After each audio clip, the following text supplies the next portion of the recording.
বল্টু তার বাবার কাছে তার বিয়ের জন্য একটা পত্র লিখলো। কি ছিল সেই পত্রে, যা শুনে তার বাবা তাকে রামদুলাই দিল। পত্রে লেখা ছিল, বরাবর বাবা যান। বিষয়, মায়ের কাজের সাহায্য করার জন্য একটি মেয়ে পাকাপাকিভাবে এই বাড়িতে আনার আবেদন।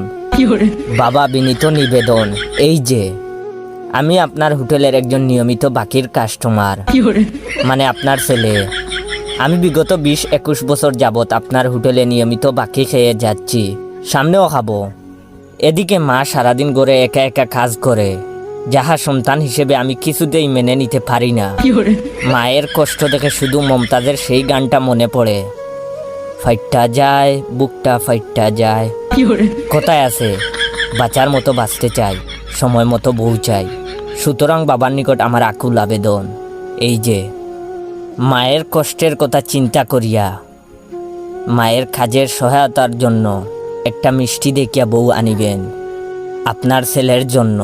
টুকু, মায়ের কাজের সহায়তার জন্য নিবেদক আপনার ছেলে। নাম তো আপনি জানেন। বাবা, আপনার চিঠির উত্তরের অপেক্ষায় রইলাম। No, no, no.